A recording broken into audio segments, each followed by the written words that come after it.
Labvakar visiem! Esiet sveicināti šodien ceturtdienas vakarā. Pie mums ir īpašs viesis, Ukraiņu sieviete, vārda Olga, kur jau 26 gadus dzīvo Lielbritānijā. Un Olga mums pārstāv Ukrainas sieviešu asociāciju Lielbritānijā. Viņa mums ir priekšsēdētāja. Un saruna šovakar būs par un ap situāciju Ukrainā.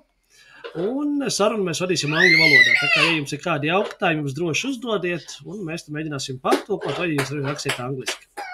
So I just introduced you to our listeners, viewers, and I've told them who you are. So Olgu Tverdokhlib from Ukraine, living 26 years in the UK, and you are Association of Ukrainian Women in United Kingdom chairwoman.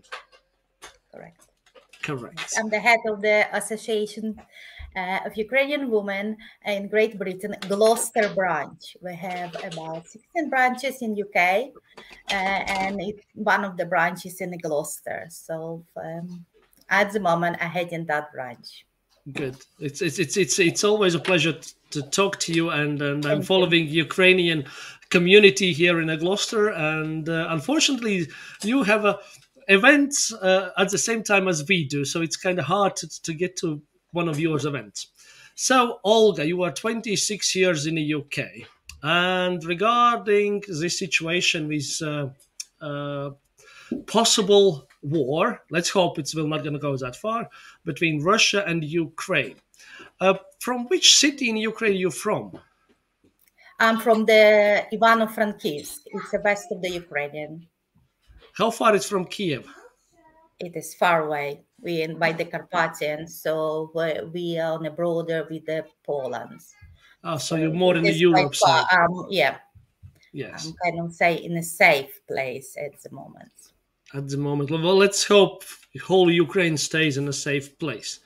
But if we read the news, so we know that there's been a bit of an escalation about kindergarten shellings in not far from Donbas region, and if in the morning in the news it was said that it wasn't verified by independent viewers or observers that it was done by Russians.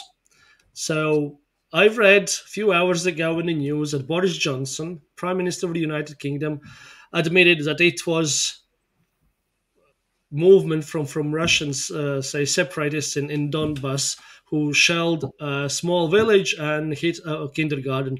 Luckily, there's only 3 injured people. No one died. No kids were involved. So it's a good thing. But this shows only that Russians are prepared to do anything. So, Olga, what kind of relatives you still have back home? Most of them my family, really. I have my mother-in-law, my nephews, my sister, my brother, and my cousins, all of it, really. It's a lot of my friends, most my schoolmates, because we moved to the UK a long time ago, but they're our relatives, our family, all of there. So we visiting them. We visit them. You try to hope I'm going to visit them more, but quite often in Ukraine. But sometimes it's 3-4 times in a year. Depends what kind of year it was. Before the lockdown, it was more often, I would say. Yeah. So, could you tell us what your family, what your friends think about this situation? Because we only can hear from side of the politicians, and it's high-ranked politicians, including your president, prime ministers, minister of defense, talking about situation. But what are just basic population thinks of this situation? Well, it is lots of worries about it now. It is a very frightening situation now in Ukraine, and people have different views on it. So I will say about my family. Personally, my family, they worried about it. They frightened of the war. They don't want it, to be happen. And from one side, they don't believe it's going to be happen, because we live in 21st century, and just can't believe it's going to be happen like that. Just in one day, the closest neighbor will bomb in the country, and it's a European country, it's a big country with a lot of population. So they try to not panic, because my family, most of my family lives in the west of the Ukraine. It is far away from the Kiev. So as the newspaper says, it's going to be a safe place. And we can hear that a lot of embassies, we moved to the Lviv, which is 2 hours away from my city. Mm-hmm.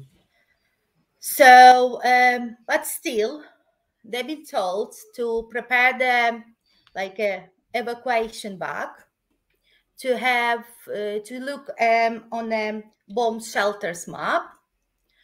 Not many in our town, but it is some very old, which is not been used, not been prepared, not been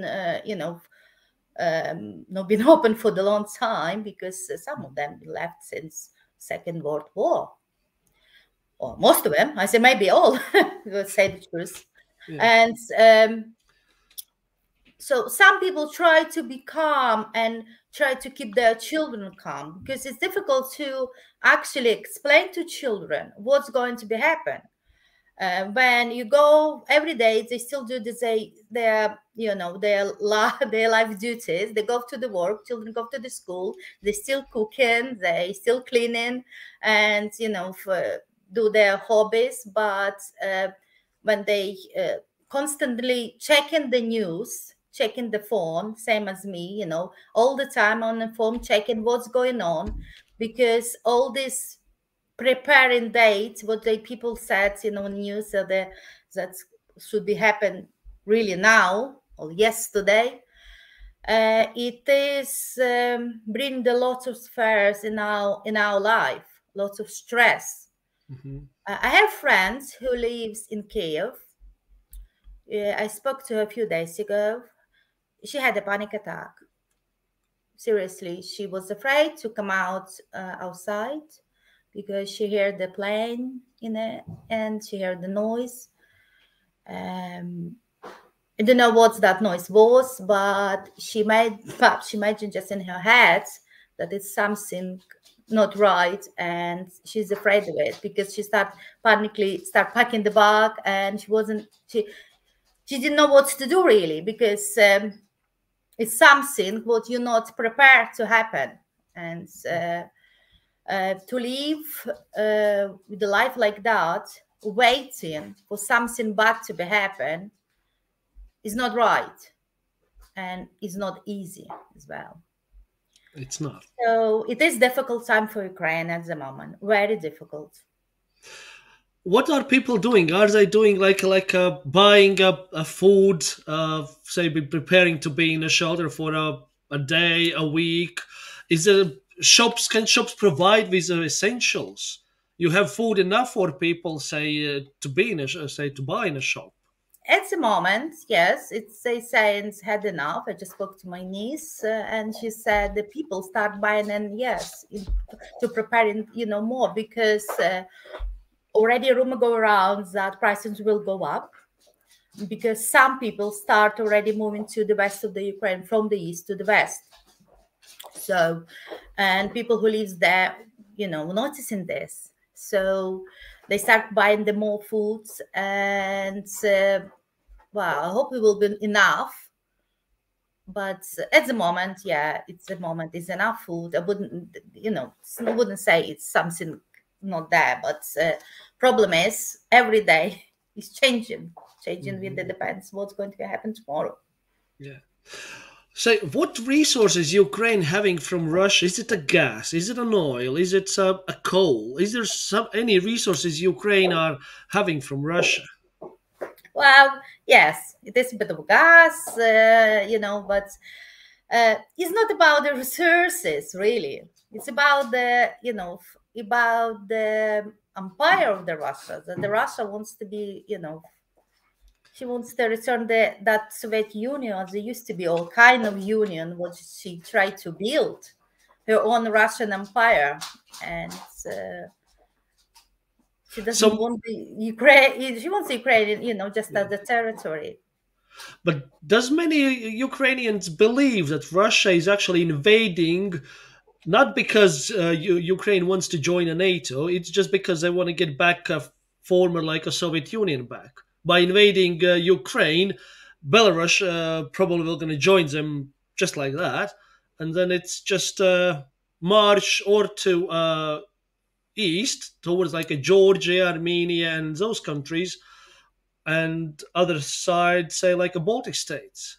Do you really believe that that's the main thing for this escalation? It's not about NATO, but it's about getting former glory of Soviet Union back.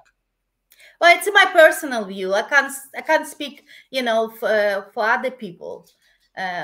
So I just say my personal view, and I don't want to, other people take me wrong.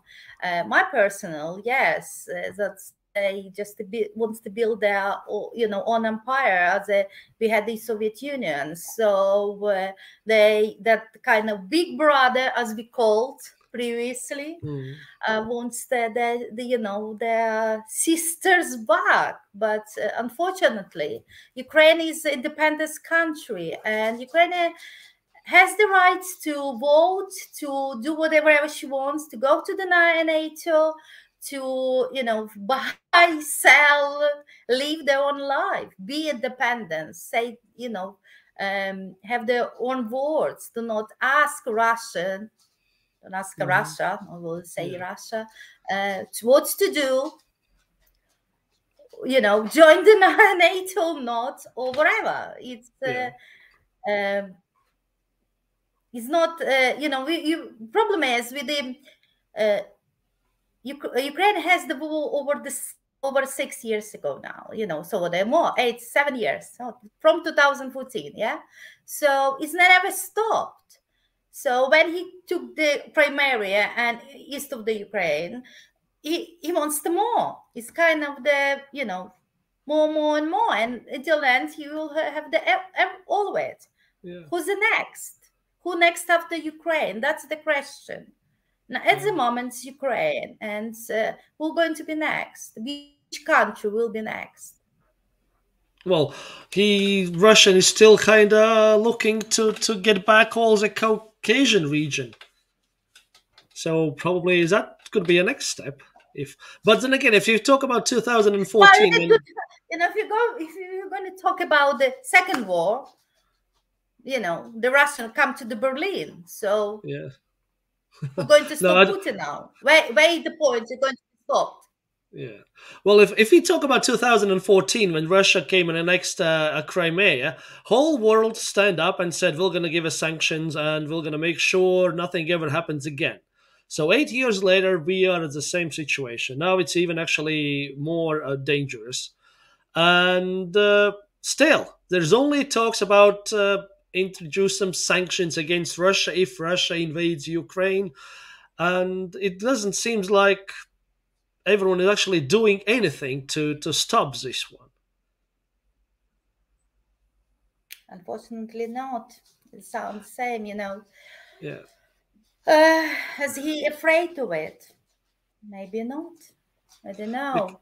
The problem is it's the Putin's plan, which we can just guess what he wants to do, because by the other people, saying from the newspaper, other country, investigating what's happened now in Russia and how close they to the Ukrainian border and what's happened tonight, and all these movements, troops movements, and building the hospitals, bridges, and other stuff, which is more frightening because it's look like they are ready to do it, to go, to start.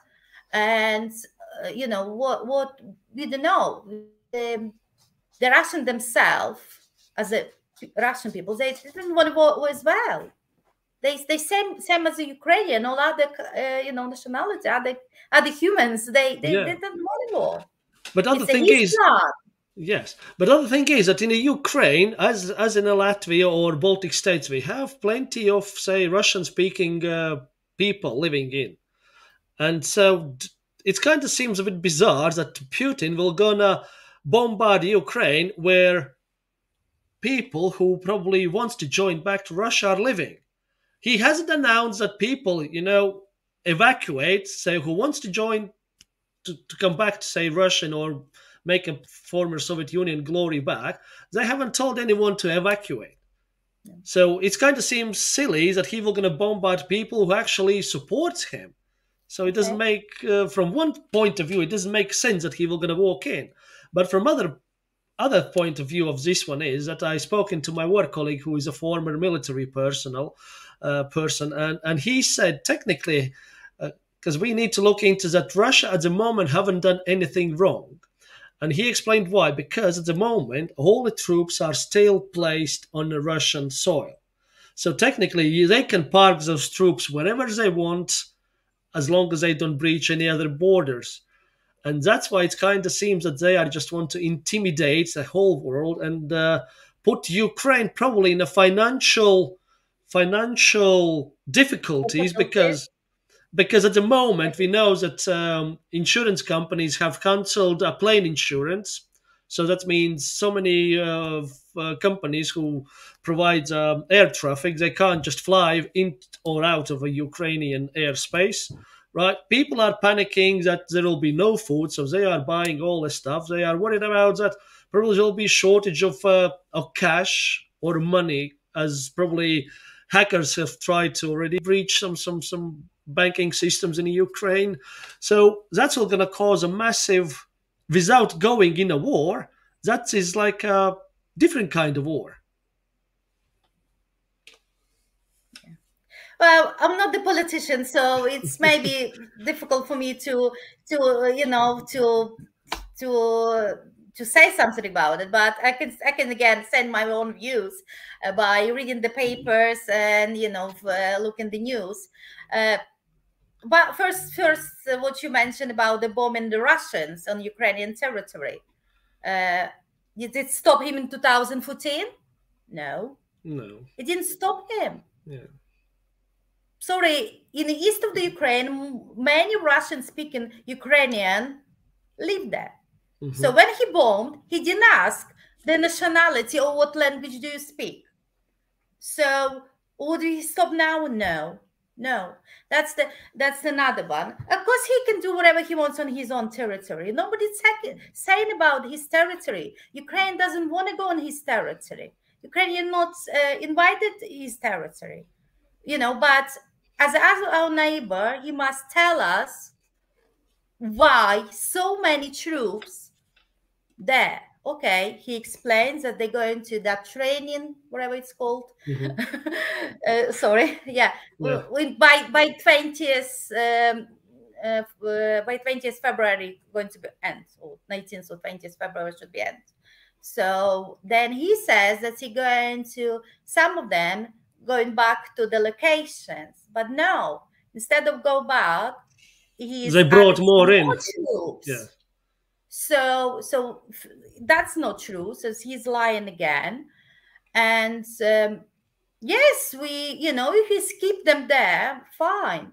But what's really happened? He tried to annoy the neighbor, show his power, strength. Yes, fine.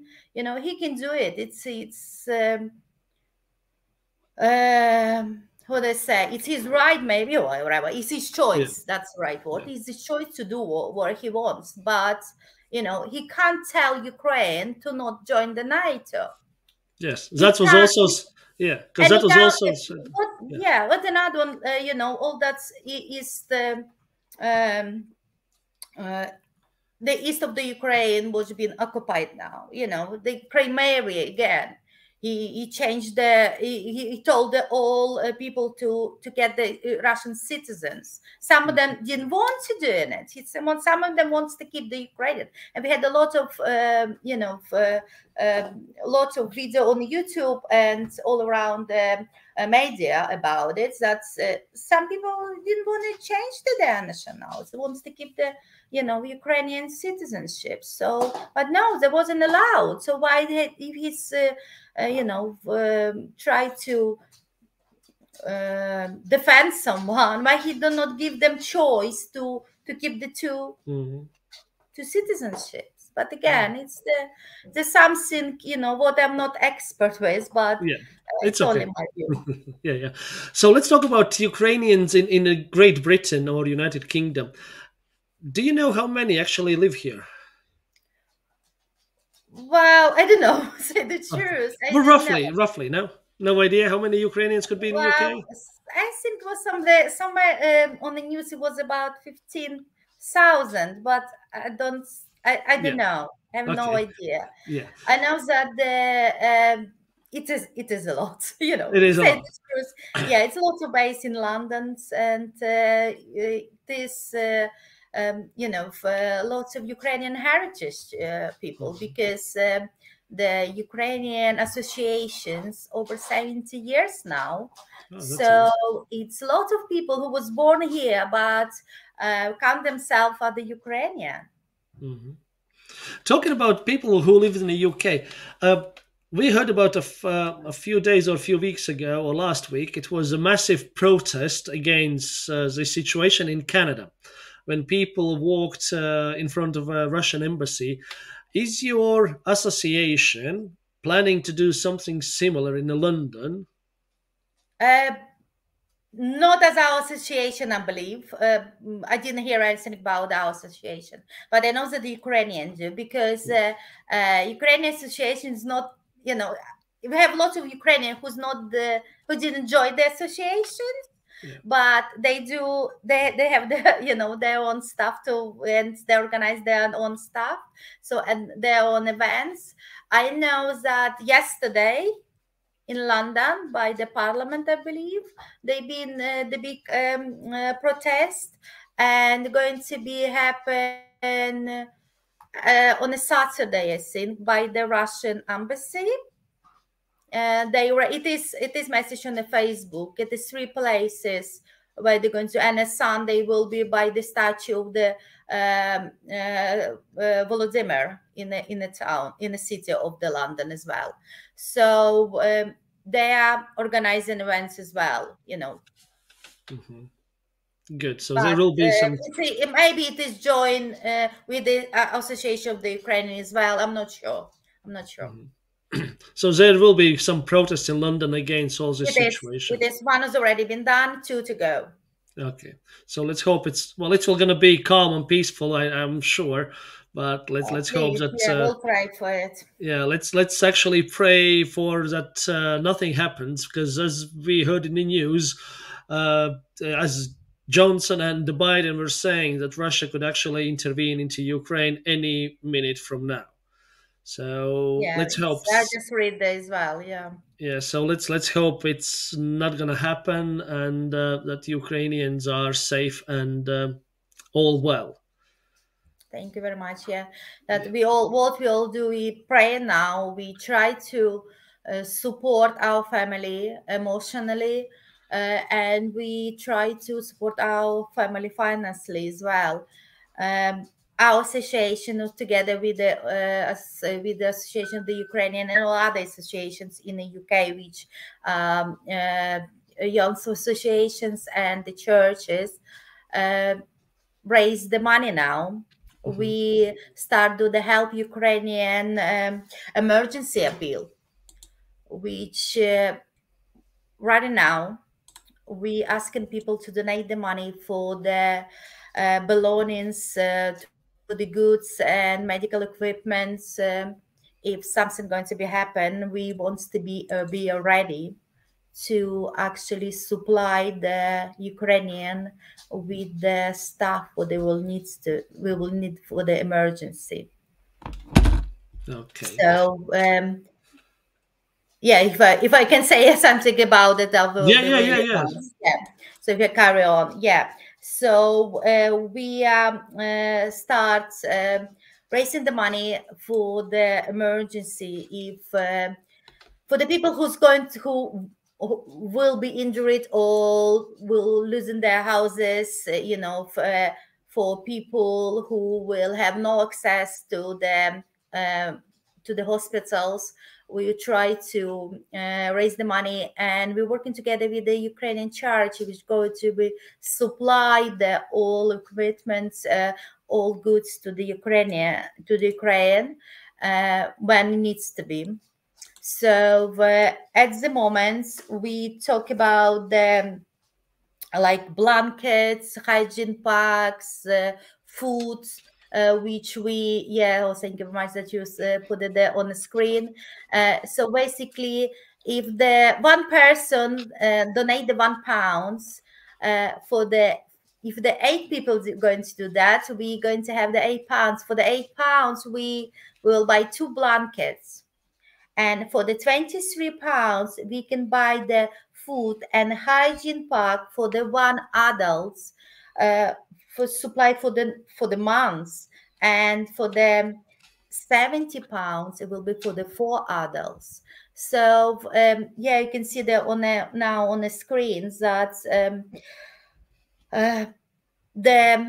so basically the donation will be done through the GoFundMe, and it is called Help Ukraine Emergency Appeal, or can be donated direct to the bank accounts to the Ukrainian associations in Great Britain. So that's the action which we're running at the moment. And we try to raise the money, and I believe it's I think it's over 18,000 now. So for the week, which is go ahead, which is running, we have a bit of money, but the target is 50,000 at the moment. Okay. And all the prices are, as people probably would think, where you came with this idea of these amounts. So we can see that food, hygiene, and medical packs comply with specifications set by the World Food Programme, UNICEF, and the World Health Organization in 2017. So it's not just random numbers you came up with in your head. It's all been approved by like it says, World Food Programme and UNICEF. So correct. So basically, previously, because our associations helped the Ukraine for the all this time, and so we previously raised the money by the staff ourselves and support and export it to the Ukraine. But at the moment, because we didn't know what's going to be happen, how situation will be, we think it is better to actually go through this route, because this charity previously supplied the Ukraine for with the stuff. So we just decided to use them, and it will be much maybe you say easier, maybe way, and easy way, if it's going to be something happen, instead of sending from here. Yeah. Okay, so far we know that nothing at the moment happens in Ukraine, and we all hope that's gonna how it will be. And at the moment on the screen, you can see all the organizations which are involved in raising of funds just in case. So Help Ukraine Emergency Appeal. And as we know, 7 years of war in Donbas region cost already about 14 to 15,000 deaths, including soldiers and civilians. And a further Russian invasion will be catastrophic for the civilian population. And that's why Ukrainian Catholic Episcopate of the Holy Family, different churches, different associations, Association of Ukrainian Women in Great Britain, Youth Association, plus Ukrainian Scouts in Great Britain, and Association of Ukrainian Teachers, all comes together to raise this appeal and raise funds just in case inevitable happens. Yes. I just heard on the news that today that if something going to be happen, it will be about 5 million refugees. So that will be so they say it's going to be 5 million refugees, which are going to be all from the Ukraine, and they already talk about it. What's they going to do? What's going to be happen? Where they're going to put the campons, how they supply with the food, how to supply them with the place to sleep, with the blankets, with the warm, with the with everything, because. But that's all going to affect the whole Europe. Yeah, because it's all going to, refugees will probably flee through to Poland. Then it comes to Germany. So that means Central Europe will going to face a massive humanitarian crisis itself. So it won't be affecting only this possible war. It's not going to affect only Russians and Ukrainians. It's going to affect the whole Europe. It's going to affect the whole world because, first of all, it's emotionally. Second, it's financially, and we have to remember that will be people who would like to live in a safe place, and the people who will run, who will try to take their families away from the bombing to save their lives. So it is not only if it's going to be something happening, it will be for a long time. Look, over 7 years we have war in the east of the Ukraine, and never stopped, and this. The people dying every day. Yeah, it's maybe not enough information in the media about it because they seems to be keeping quiet, but it's still going on. Yes. So if it is very frightening. It is. Well, thank you, Olga, for coming in tonight and telling us your side of a story. Telling what your family members who are still living in Ukraine feel about the situation, how their lives are going, and let's hope for the best for whole Ukraine and whole Ukrainians. So, thank you, Olga. Thank you very much. If you can, just one. Sorry, can I say just to say? I would like to say thank you very much for you and all our friends, supporters all around the world who's today thinking about the Ukraine, pray for it and helping. And just want to say that in Gloucester we're going to have the Unity Day of the Ukrainian and with the friends and everyone who would like to support us and come along to the Ukrainian church in Gloucester on number 1 Sydney Street. 12:30 we will be there, and please come along and just speak to us. Thank you very much again. We are appreciating that what you're doing for us, and thank you for all your support. It's okay. Olga, we're going to speak to you later in a backstage. Don't just leave it yet. I'm going to say some words in Latvian. Šovakar pie mums ciemos bija Olga Tverdokhlib, kas dzīvo mums šeit Gloucesterā jau 26 gadus, un mēs šodien runājam par to, kāda tad ir parasto cilvēku ikdiena Ukrainā, ņemot vērā šo iespējamo kara stāvokli starp Krieviju un Ukrainu. Tā kā cerēsim, ka šis pasākums neizvērsīsies par kaut ko tādu, bet mierīgos ceļos viņš tiks atrisināts, jo tas nebūs vairs karš starp Krieviju un Ukrainu, bet tas jau būs kā Olga pieminēja, ar bēgļiem, kas nāks pēc tam uz Eiropu, un tad visai Eiropai būs jātiek galā, un tad visai pasaulē. Tā kā, tas nav nekas patīkams. Tā kā cerēsim, ka politiķi nāks pie prāta, vienosies, un kad netiks izlieta neviena pīle asiņu, netiks izlietot neviena patrona. Tā kā liels paldies Olgai, ka šodien atnāca. Paldies, ka jūs klausījāties. Ko cerēsim tiešām uz to labāko gala iznākumu šai visai smagai situācijai. Aizlūksim par Ukrainu, Ukraiņiem. Un tiešām, kā Olga teica, Londonā būs protesta gājieni. Ja jūs vēlaties atbalstīt, jūs droši varat aiziet. Gloucesterā Ukraiņu baznīcā būs pasākums svētdienā, arī tur jūs varat aiziet apmeklēt, ja jūs vēlaties atbalstīt. Atbalstīsim Ukraiņus, jo būsim vienoti ar viņiem, un tad jau nāksim citos raidījumos. Tā kā liels paldies, ka jūs bijāt šodien ar mums, lai jums jauks vakars, un tiekamies jau pavisam drīz. Visu labu! Kopā vienā laivā varat būt.